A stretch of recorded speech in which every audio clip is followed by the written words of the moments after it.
તો જૈન જય માતાજી ડાયરાને હાલ આપણી ડ્યુટી એવી જગ્યા ઉપર લાગી છે કે અહીંયા આવીને એવું લાગે કે આપણે તો રજાની મજા લેવા આવ્યા છીએ. સવારના પોરમાં ઉઠ્યા, અહીંની ઠંડી એવી છે કે અલાર્મ બંધ થયા પહેલા શરીર જામી જાય. જુઓ મિત્રો, જ્યાં જ્યાં પાણી પડ્યું છે ત્યાં ત્યાં બરફ જામી ગયો છે અને પાઇપ ઉપર પણ ફોમ ચડાવેલો છે, છતાં પણ એની પર બરફની પરત જામેલી છે, એટલે કે પાઇપ સવારના પોરમાં જામ હોય છે. આ ઉપરથી તમે અંદાજો લગાવી શકો કે અહીંયા ઠંડીનું પ્રમાણ કેવું હોય છે. અને આ જુઓ, આ છે ઘાસ ઉપર પણ સારી એવી બરફની ચાદર છવાઈ ગયેલી છે. અને બીજું, આ છે ગાડીના કાચ ઉપર એવી બરફની લેયર જામી ગઈ કે જાણે કોઈએ ફ્રીજમાં આઈસ પેક જમાવી દીધું હોય એવું લાગે છે. ઠંડી પોતાની ચરમસીમાએ છે. જુઓ મિત્રો, આ જગ્યાએ બરફ જામી ગયેલો છે અને હું પગેથી બરફ તોડું છું. આ બરફ તોડતા એવું લાગે છે કે હું બરફની પણ પાપડ તોડતો હોય. એટલે અહીંયાની ઠંડી એવી રીતના સમજો કે ઠંડી પોતે ઠંડીથી ડરે છે. સવારના પોરમાં ઉઠી અને ફ્રેશ થવા માટે મોઢું ધોવું હતું, પણ હિંમત જ ના હાલી એટલે પાણી ગરમ કરી લીધું. મોઢું ધોઈ ફ્રેશ થઈને હાલી ગયા આપણે એક્સરસાઇઝ કરવા.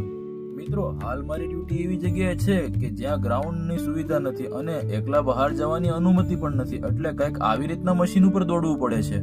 મશીન ઉપર દોડતા એવું લાગે છે કે દોડું છું અને થાક મશીનને લાગે છે, કારણ કે મિત્રો હું હંમેશા ગ્રાઉન્ડ ઉપર જ રનિંગ કર્યું છે, એટલે મશીન ઉપર દોડવાની મને જરા પણ મજા નથી આવતી. પછી શું, મશીન ઉપર રનિંગ કરીને થોડી ઘણી આપણે કસરત કરી. ત્યાં મારા બીજા ફૌજી ભાઈઓ પણ કસરત કરવા આવી ગયા.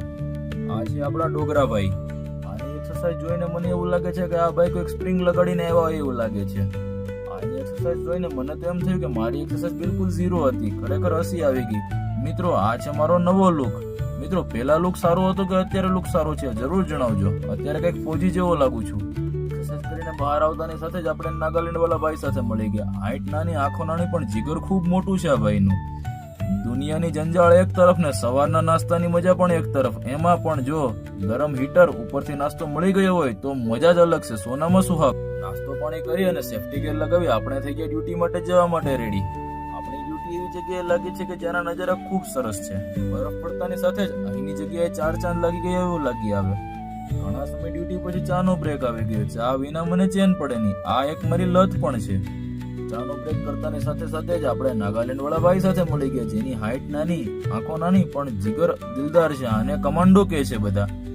ચા પાણી પી ડ્યુટી કરતા ક્યારે જમવાનો સમય થઈ ગયો ખબર જ ના પડી. જમી કરવી, આગળની ડ્યુટી પૂરી કરી અને આપણે આવી જાય કેમ્પ તરફ. મળીએ નેક્સ્ટ વિડીયોમાં. જય હિન્દ અને જય માતા.